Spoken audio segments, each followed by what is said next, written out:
मेरे शेरों, जय हिंद जय हिंद जय हिंद जय Hind everyone. So in this particular session finally we have come to the fourth lecture of biology. चौथे लेक्चर पे आ गए हैं भाई, बिलीव नहीं हो रहा है. इस पर्टिकुलर सेशन में हम लोग रेस्पिरेशन को स्टडी करेंगे. न्यूट्रिशन वाला सेशन थोड़ा सा लंबा चला गया था, मगर भाई बढ़िया तरीके से मैंने याद करा दिया था आपको, ठीक है. क्योंकि मैं याद कराने पर ज्यादा फोकस करता हूं, इसलिए सेशन थोड़े लंबे चले जाते हैं. ये रीजन है. ये वाला सेशन जो है कंपैरेटिवली छोटा रहेगा, मगर बहुत ही ज्यादा इंपॉर्टेंट सेशन है. इसका रीजन क्या है? इसका रीजन ये है क्योंकि आप भी सांस लेते हो, मैं भी सांस लेता हूं, और जो यूपीएससी का वहां पर सिलेबस जो पूरा का पूरा पेपर बना रहा है वो भी सांस लेते हैं. But the thing is that कि सांस लेने को रेस्पिरेशन नहीं बोलते हैं. सांस लेने इज नॉट अ रेस्पिरेशन. सांस लेने को बोलते हैं ब्रीदिंग. तो भैया ऐसा कैसे हो गया? तो थोड़ा बहुत मैथ्स आता होगा तो मैं आपको एक बात बताता हूं. जो ब्रीदिंग है, breathing is the subset of respiration. जो रेस्पिरेशन है पूरा का पूरा यूनिवर्सल सेट है, उसमें एक उसका पार्ट आता है सबसेट, जो कि होता है ब्रीदिंग. तो स्टडी करते हैं यार, बिना टाइम वेस्ट करे हो, और बहुत ही मजा आएगा यार पढ़ने में, बहुत ही ज्यादा मजा आएगा. बढ़िया अपने स्टडी टेबल के ऊपर जाकर बैठ जाओ, मजे के साथ पढ़ेंगे, एकदम एंटरटेनमेंट के साथ, ठीक है, मजा आएगा. यहां पर देखो रेस्पिरेशन का मतलब क्या होता है. देखो बेसिकली तुम लोग को क्या लगता था, सांस लेना सांस छोड़ना is called respiration. It is a breathing, ठीक है, उसको ब्रीदिंग बोलते हैं. रेस्पिरेशन का मतलब मैंने आपको बताया था कल क्या है. जो आपने न्यूट्रिशन किया, मतलब कि कोई भी खाना आपने खाया, और वो जो न्यूट्रिशन करने के बाद उससे सारे न्यूट्रिएंट्स मिले आपको. खाना खाने के बाद वो डाइजेस्ट हुआ, पूरा कंप्लीट उसका हुआ. वहां पर वो जो खाना है उसका ऑक्सीडाइज्ड होना, उसको बोलते हैं रेस्पिरेशन. उसका ऑक्सीडाइज्ड क्यों होना यार? तभी तो ग्लूकोज बनेगा, तभी तो आपको एनर्जी मिलेगी, और तभी तो आप लोग एनडीए की तैयारी करोगे, और तभी तो आप एनडीए जाओगे. समझ में आ रहा है? इसलिए मतलब जरूरी है उस फूड का ऑक्सीडाइज्ड होना, तो इसलिए रेस्पिरेशन जरूरी है, ठीक है, इसलिए रेस्पिरेशन जरूरी है. तो इसकी मैं आपको थोड़ा डेफिनेशन बताता हूं, क्या होता है रेस्पिरेशन. अलग अलग तरीके से आपसे पूछ सकता है. यहां पर ध्यान देना आप लोग. रेस्पिरेशन यहां पर क्या बोल रहे हैं? रेस्पिरेशन इज द प्रोसेस, एक ऐसी प्रोसेस है, थोड़ा सा मेरे को पीछे करने दो. हाँ, now that's good. Respiration is the process by which food taken through nutrition gets oxidized and release energy for performing various activity. जो आपने खाना न्यूट्रिशन के थ्रू खाया है वो ऑक्सीडाइज्ड होगा और बहुत सारी एनर्जी रिलीज करेगा, और जो भी एक्टिविटीज आपको परफॉर्म करनी है वो कर लेना, ठीक है. इस प्रोसेस में क्या होगा, जो ऑक्सीजन है, oxygen acquired by organism from outside the body, and this oxygen is used to break down the. देखो एक चीज बता रहा हूं, oxygen acquired by the organism from outside. इतना हुआ ब्रीदिंग कि आपने ऑक्सीजन ली, मगर ये ऑक्सीजन का यूज करके वो जो फूड मटेरियल है उसको ब्रेक डाउन करना, so that you can get the energy. समझ में आया? इसको बोलते हैं हम लोग रेस्पिरेशन. अब रेस्पिरेशन क्या है? Catabolic process. अब ये डाइजेशन भी कैटाबॉलिक थी, बिल्कुल, वो भी डाइजेशन भी कैटाबॉलिक प्रोसेस थी. इसमें क्या है, जो respiration it's a catabolic process, जिसमें गैसेस का एक्सचेंज होता है between the body and the outside. तो भैया ये वाली डेफिनेशन तो ब्रीदिंग की हुई. हाँ जी, ब्रीदिंग की हुई, and breathing is a part of respiration. That's it. आज समझ में आया कि नहीं आपको? बिल्कुल समझ में आ गया. आगे बढ़ते हैं. तो बेसिकली क्या होता है भाई, ये जो रेस्पिरेशन है, ये रेस्पिरेशन यदि आपको नॉर्मली मैं आपको बताऊंगा, जैसे कि यहां पर लिखा हुआ है, आपने खाना खाया, ठीक है, आपने खाना खाया, हाँ जी भैया खाना खा लिया, फूड खाया, उसमें क्या ऐड हुई, आपने सांस ली, ऑक्सीजन अंदर गई, प्लांट से जो मिल रही है वो उसके साथ क्या हुआ, ऑक्सीजन ऐड हुई, मतलब कि जो तुम्हारा फूड है वो फूड क्या हो गया, ऑक्सीडाइज्ड हुआ. अब भैया क्योंकि फूड ऑक्सीडाइज्ड हुआ है तो हमको सबसे पहले क्या मिलेगी, एनर्जी मिलेगी in the form of ATP, ठीक है. एटीपी के फॉर्म में हमने पढ़ा था ना, adenosine triphosphate. It is the energy currency of the cell. तो ये वही एनर्जी है जो सेल को मिलेगी, ठीक है. और साथ में क्या होगा, आप कुछ ना कुछ वेस्ट प्रोडक्ट निकालोगे, मतलब कि, और जो आपका वेस्ट प्रोडक्ट है वो टेस्ट प्रोडक्ट किसका है, प्लांट का, आपको बताया था. तो ये जो कार्बन डाइऑक्साइड है ये कौन एब्जॉर्ब करेंगे, प्लांट, ठीक है, प्लांट एब्जॉर्ब करेंगी इसको, प्लांट के काम की है. और जो वाटर आप निकालोगे, वाटर वही भाई, खाना खाया, खाना खाने के बाद वॉशरूम जाओगे ना. I hope you have got understood what I am trying to say. तो यही वही है. तो याद कर लो, फूड के साथ ऑक्सीजन मिला, ऑक्सीडाइज्ड हुआ, कार्बन डाइऑक्साइड, वाटर और एनर्जी, ठीक है. अब आगे बढ़ते हैं. देखो यहां पर अब सीधी एकदम ऑन द पॉइंट हम लोग बात करेंगे, जो कि मोस्ट इंपॉर्टेंट टाइप है. यहां पर तो मैं आपको क्या बोलूं, यहां पर लगाओ, आप एक स्टार लगाओ और एक एम्बलम लगा लो, ठीक है. यहां पर अब एग्जैक्टली बन नहीं पा रहा है, अब आप बताना कि ये कौन सा है, ठीक है, मतलब कि कौन सी रैंक है इंडियन आर्मी में, मेरे को बताना कमेंट सेक्शन में. तो टाइप ऑफ रेस्पिरेशन में हम लोग बात करते हैं, दो प्रकार की रेस्पिरेशन होती है. एक होती है एरोबिक रेस्पिरेशन और एक होती है एनारोबिक रेस्पिरेशन. एरोबिक आपने सुना होगा, कई दीदी लोग होती हैं वहां पर जाती हैं, मतलब कि जिम वगैरह में कई जगह होती है एरोबिक, मतलब वहां पर नाचना गाना होता है खूब. तो वो पता क्यों है, वो एरोबिक इसलिए आता है ताकि जो आप इतने टाइम से लगे हुए थे, आपकी बॉडी, मतलब कि बॉडी को एकदम से क्या हुआ, मूवमेंट शो हो. और जब बॉडी मूवमेंट करेगी तो वो ज्यादा से ज्यादा क्या करेगी, ऑक्सीजन इंटेक करेगी, ठीक है. उसको ज्यादा ऑक्सीजन की रिक्वायरमेंट होगी, तो ऑक्सीजन की प्रेजेंस में चीजें हो रही हैं. एरोबिक वर्ड रिलेट करा तो ऑक्सीजन जो एरोबिक रेस्पिरेशन है, इसका मतलब क्या होता है? ऐसा रेस्पिरेशन जो कि ऑक्सीजन की प्रेजेंस में हो रहा है, ऑक्सीजन की एक्सेस में हो रहा है, बढ़िया क्वालिटी की, मतलब एकदम सफिशिएंट अमाउंट में यहां पर ऑक्सीजन मिल रही है, और उसके थ्रू, उसके मतलब कि जब आपकी ऑक्सीजन ज्यादा रहेगी तब जो रेस्पिरेशन होगा उसके बोलेंगे एरोबिक रेस्पिरेशन। यदि लैक ऑफ ऑक्सीजन की वजह से, ऑक्सीजन की कमी की वजह से, एब्सेंस की वजह से यदि कोई रेस्पिरेशन हो रही है तो उसको बोलेंगे अनएरोबिक रेस्पिरेशन। इसमें एन लगा दो।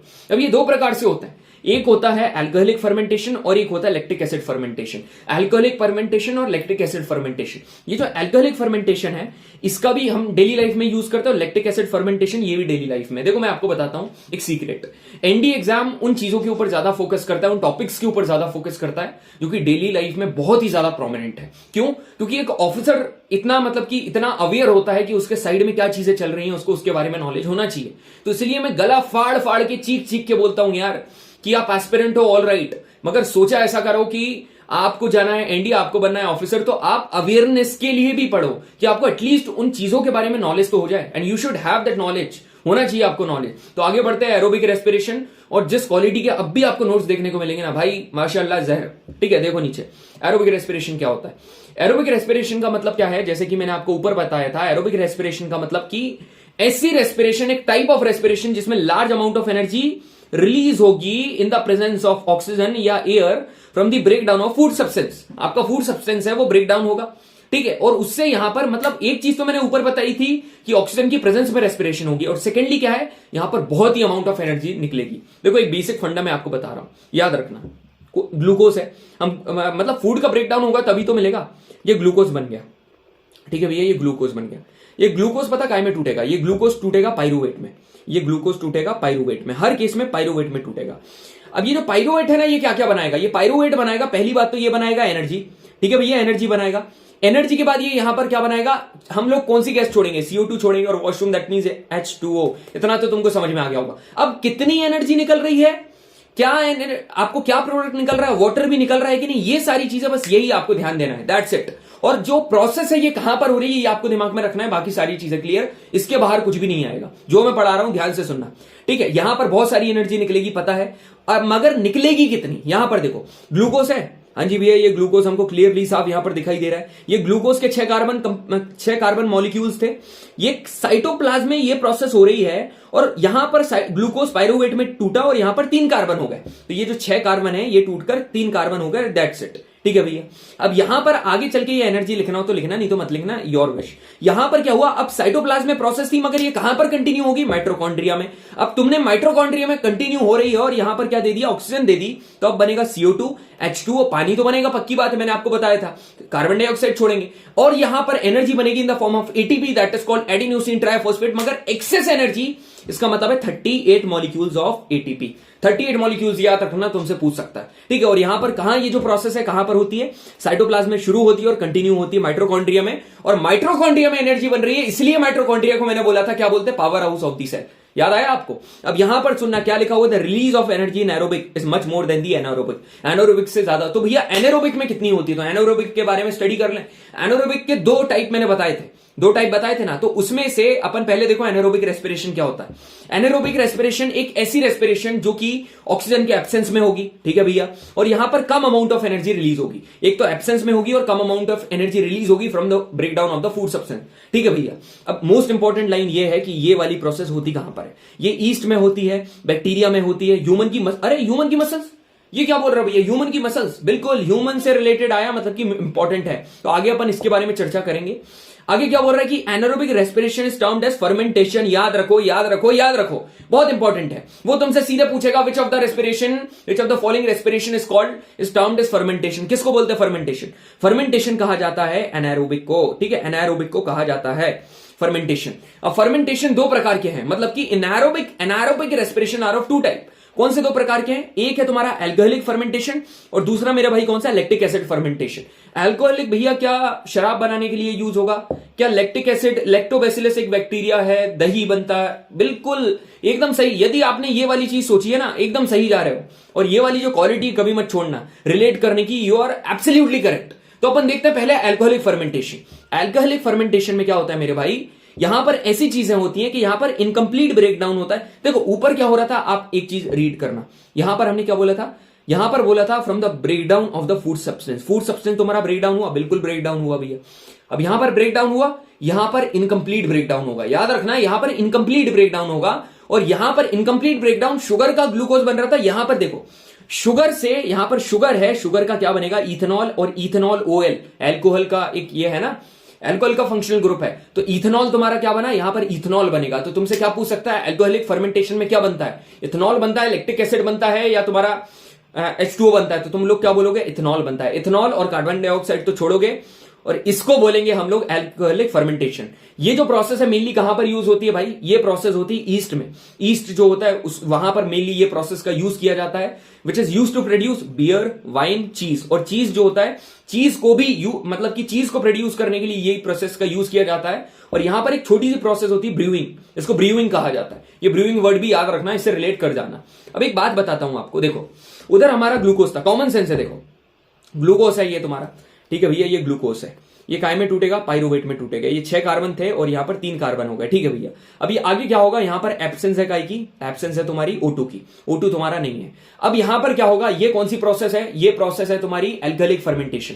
तो यहां पर भैया एनर्जी नहीं, यहां पर अपन पहले तो बनाते हैं H2O की जगह इथेनॉल, और CO2 रिलीज होगा, और यहां पर क्या होगी, एनर्जी निकलेगी। और एनर्जी तो होगी, मगर ये एनर्जी एटीपी के फॉर्म में होगी, और ये एनर्जी होगी कितनी, इस तरीके से तुमको रिएक्शन याद करा दी। अब देखो कितनी है, यहां पर 2 मॉलिक्यूल्स होंगे एटीपी के, और यहां पर 2 2 2 हर जगह 2 हैं, बस तुम 2 से याद करो, इथेनॉल और एटीपी के 2 मॉलिक्यूल। ये जो 2 मॉलिक्यूल हैं ये याद रखना कितने मॉलिक्यूल बनते हैं, कई बार पूछ सकता है, ठीक है।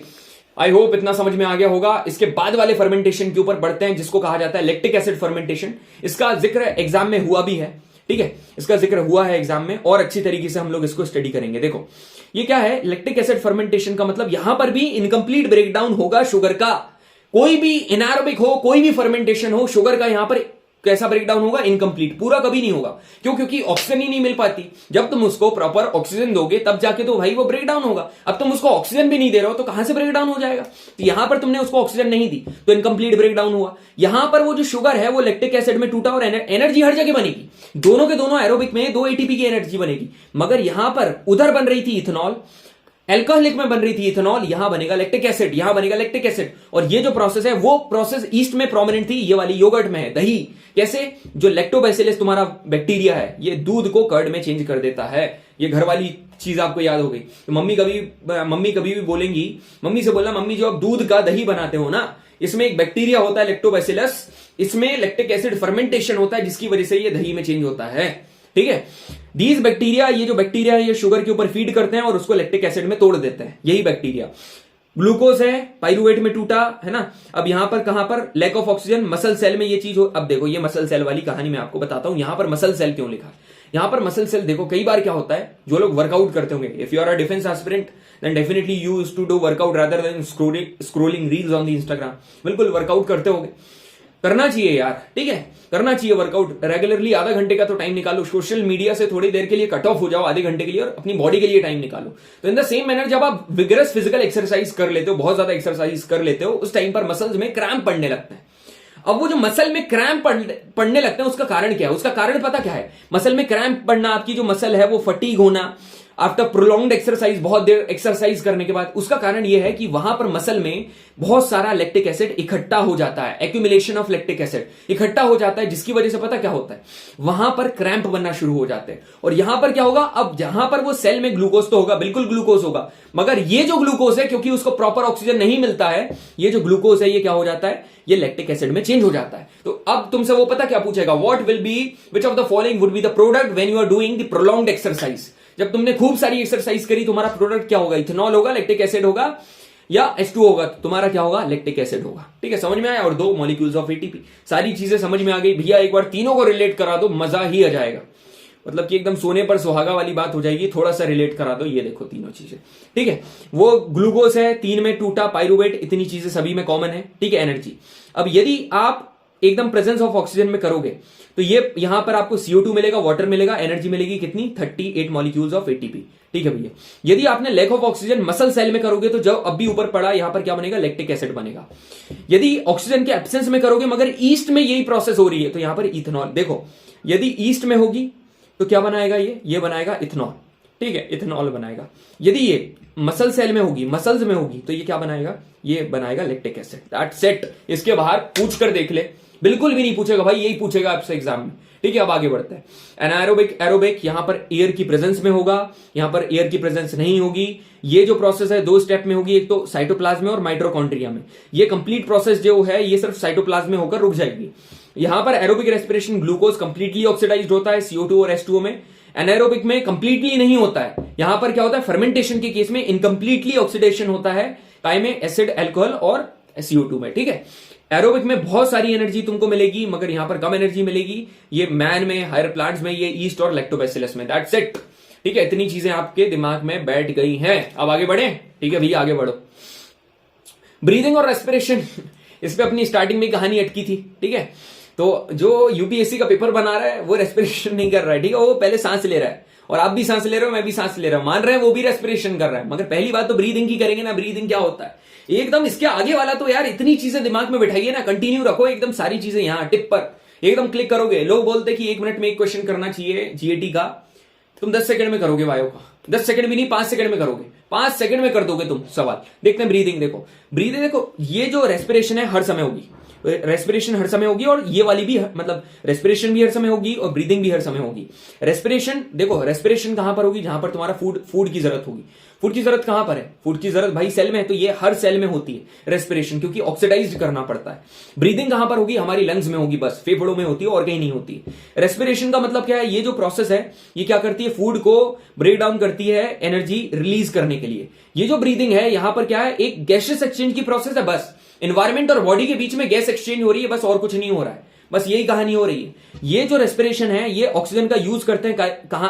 अब सुनो, मैं इसको क्यों बोल रहा था सबसेट, ये इसलिए बोल रहा था क्योंकि रेस्पिरेशन ये काय की, मतलब ये काय का लेते हैं, ये यूज करते हैं ऑक्सीजन को, ये यूज करते हैं ऑक्सीजन, और ये जो ऑक्सीजन है ये कहां से मिलता है, ये मिलता है ब्रीदिंग से। ठीक है, तो ब्रीदिंग से, जैसे फॉर एग्जांपल आप हो, आपने सांस ली, आपने क्या लिया, अंदर ऑक्सीजन इंजेक्ट करी, बिल्कुल भी ऑक्सीजन इंजेक्ट कर ली। अब आपने ऑक्सीजन अंदर करी तो इसको बोलेंगे ब्रीदिंग। अब ये ऑक्सीजन सेल में गई तो सेल में जो फूड है वो ऑक्सीडाइज्ड होगा।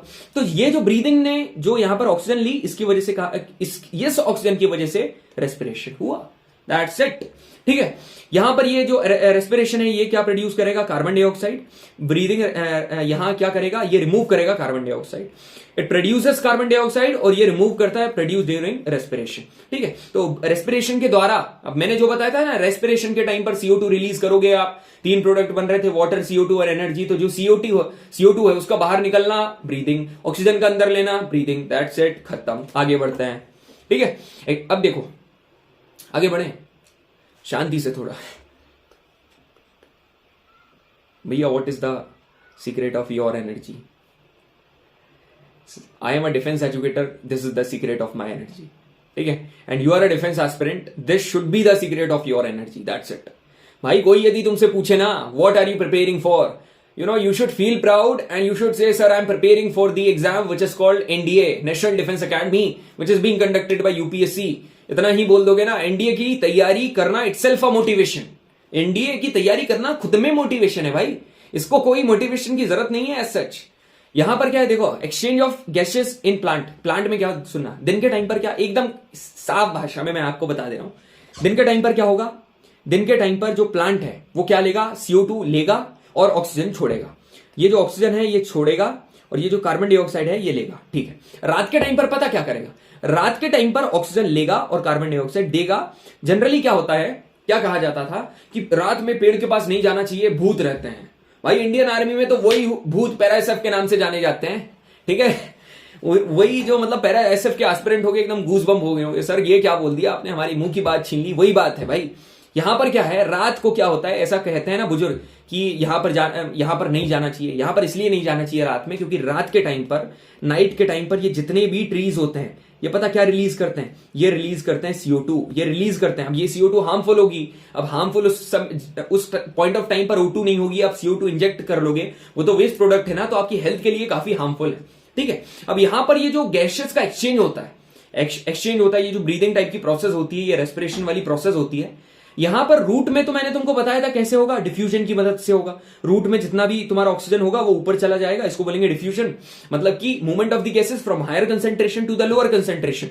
Higher concentration is in the root and lower concentration at the upward part of the plant, so it will move from root to the plant, इसको बोलेंगे डिफ्यूजन। मगर यहां पर स्टेम, ये दो प्रकार की स्टेम होती है। देखो, एक होते हैं लकड़ी वाले प्लांट, लकड़ी वाले प्लांट उनको बोलेंगे वुडी प्लांट, और जो हरे भरे प्लांट होते हैं उनको बोलते हैं हर्बेशियस प्लांट, जो कि पेरेनियल होते हैं, मतलब साल भर एकदम हरे भरे होते हैं। तो यहां पर आप देखोगे वुडी प्लांट में स्टेम में लेंटिसल्स होते हैं, वो इनको गैसेस एक्सचेंज करने में मदद करते हैं। और जो हरे भरे प्लांट है, मैंने आपको क्या बताया था, स्टेम में इनके स्टोमेटा होता है।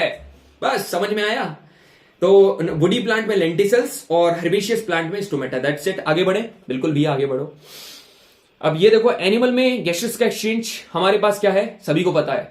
भगवान का शुक्र मनाओ, मैं बोलता हूं ग्रेटिट्यूड शो करा करो कि इतनी बढ़िया बॉडी दी, इतने बढ़िया फैमिली परिवार दी और इतने बढ़िया एजुकेटर दिए, ठीक है। एक प्रॉपर रेस्पिरेटरी ऑर्गन है हमारे पास, ठीक है। और यहां पर गैसेस एक्सचेंज करने के लिए हमारा, देखो, यदि अच्छा गैसेस एक्सचेंज करना है, एफिशिएंट गैसेस एक्सचेंज करना है, तो रेस्पिरेटरी जो सरफेस है वो कैसा होना चाहिए, गीला होना चाहिए। जो लंग्स वगैरह है ना, उसकी बात कर रहा है ये, रेस्पिरेटरी सरफेस वो होना चाहिए गीला, ताकि डिफ्यूजन ज्यादा से ज्यादा हो। उसका एरिया बड़ा होना चाहिए। आपने देखा होगा हमारी लंग्स कितनी बड़ी है ना, ऐसे देखने को मिलती है ना, लंग्स कितनी बड़ी है, बहुत बड़ी है। तो इसलिए इसका क्या है, लार्ज सरफेस एरिया। इसमें ब्लड सप्लाई बहुत होनी चाहिए। ब्लड सप्लाई क्यों होनी चाहिए, मैं आपको आगे बताऊंगा। यही ब्लड जो है ना यहां पर प्रेजेंट रहता है एल्वियोलाई में। ये क्या करता है, उस जो आप इंजेक्ट कर रहे हो, जो आपने अंदर O2 लिए, वो जो CO2 है उसको और O2 को, जितनी भी पॉल्यूटेड गैस है उसको प्योर करने का काम एल्वियोलाई करती है, ठीक है, with the help of haemoglobin. यहां पर जो पतली वॉल है, यहां पर इसकी पतली वॉल होना चाहिए। तो ये आप थोड़ा माइंड में रख सकते हो कैसा कैसा है। Large surface area, blood supply अच्छी होनी चाहिए, गीला होना चाहिए और थिन वॉल्ड होनी चाहिए। एक इंपॉर्टेंट पॉइंट यहां पर यह है, जो कि मैं ऑलरेडी आपको बता चुका हूं, वो क्या है कि एक्वाटिक ऑर्गेनिजम्स जो होते हैं ना, एक्वाटिक ऑर्गेनिजम्स, इनमें जो ब्रीदिंग का रेट है वो फास्ट होता है इसका टेरेस्ट्रियल ऑर्गेनिज्म के कंपैरिजन में। इसका रीजन पता क्या है, क्योंकि ये जो एक्वाटिक ऑर्गेनिज्म है, जो कि पानी में रहते हैं, ये अपना जो ऑक्सीजन है वो कहां से लेते हैं, ये लेते हैं जो डिसॉल्व्ड ऑक्सीजन होती है पानी में, उससे लेते हैं। अब ये जो डिसॉल्व्ड ऑक्सीजन होती है पानी में, तुम खुद सोचो पानी में कितनी ऑक्सीजन मिली होगी यार, थोड़ी बहुत मिली होती है।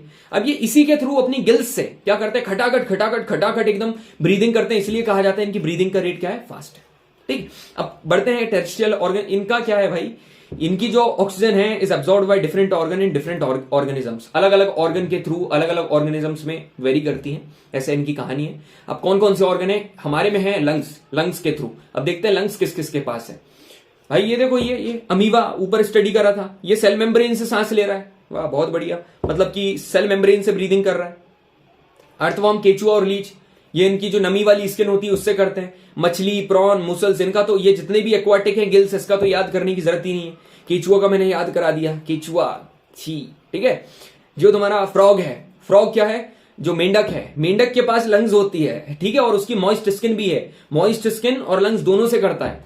और जो ग्रासोपर है, टिड्डा, मच्छर है, मक्खी है, ये कैसे करते हैं, स्पाइरिकल्स होते हैं और एयर ट्यूब्स होते हैं इनके पास, स्पाइरिकल्स और एयर ट्यूब्स होते हैं। और जितना भी ये तुम देखते हो ना, पक्षी हुए, पक्षी की तो लंग्स होती है, तुमको पता होना चाहिए यार। मैं जो लिजर्ड का मान सकता हूं, छिपकली का नहीं होना चाहिए। ये जितने भी नाम लिखे ना, अर्थवर्म हुआ, केचुआ हुआ, है ना, फ्रॉग हुआ, लिजर्ड हुआ, इससे लड़कियां बहुत मतलब वैसा करती हैं, छी ये क्या आ गया, कॉकरोच है नहीं इसमें कॉकरोच है नहीं इसमें, कोई बात नहीं, आगे से डालेंगे, ठीक है। अब अपन बात करते हैं, ये इंपॉर्टेंट है भाई, ठीक है, ये इंपॉर्टेंट पार्ट है, पूरी की पूरी चीजें इंपॉर्टेंट है। मैं फालतू का यहां पर लिखता हूं, मगर फिर भी ये कैप्टन वाला इंपॉर्टेंट है, ठीक है। रेस्पिरेटरी सिस्टम के पार्ट देखते हैं। अब इसके पहले मैं तुमको बता देता हूं कि जो यहां पर होता है वो किस तरीके से होता है। देखो मैं आपको बता, यहां पर नॉस्ट्रल्स हैं, देखो मैं आपको बता रहा हूं, पूरा पूरा कहानी बता रहा हूं आपको। ये है ये, ठीक है भैया, ये पूरा का पूरा आपका क्या है, यहां पर पूरा नॉस्ट्रल्स है, ठीक है। ये है नोस, ठीक है, ये है नोस। तो यहां पर नोस से बन गया नॉस्ट्रल्स। तो पहले आपने गैसेस ली अंदर, कोई भी ऑक्सीजन अंदर ली, इस तरीके से समझना, जिस तरीके से मैं बता रहा हूं। आपने ऑक्सीजन ली, ठीक है भैया, ऑक्सीजन इनटेक करी। अब ये कहां पर जाएगी, अब ये जाएगी नॉस्ट्रल्स में, ठीक है, नॉस्ट्रल्स में गई, नॉस्ट्रल्स, नोस। अब इसका पूरा का पूरा जो पैसेज है, इसको क्या बोलेंगे, इसको बोलेंगे नासल पैसेज, ठीक है भैया। इसको आपने बोल दिया नासल पैसेज, पूरा का पूरा नासल पैसेज से निकलेगा, ठीक है सर। नासल पैसेज आया। अब इसके बाद क्या आएगा, ये क्या है भाई, विंड पाइप। अब विंड पाइप यार, विंड, हवा, ऑक्सीजन, बात करेंगे ना विंड पाइप की। और विंड पाइप को क्या बोलते हैं, फूड पाइप को तो ईसोफेगस बोलते हैं, विंड पाइप को ट्रकिया बोलते हैं, और दोनों के बीच के कम्युनिकेशन को फेरिंग्स बोलते हैं, ठीक है। विंड पाइप को बोलते हैं ट्रकिया, ठीक है, ये है ट्रकिया। अब विंड पाइप के बाद ये दो टुकड़ों में टूटा हुआ है, ठीक है, ऐसा ऐसा ऐसा और ऐसा करके ऐसा, ठीक है, इनको कहा जाता है ब्रोंकी, ठीक है, ये तुम्हारे क्या है, इनको बोलेंगे ब्रोंकी, ठीक है, ब्रोंकी है ये।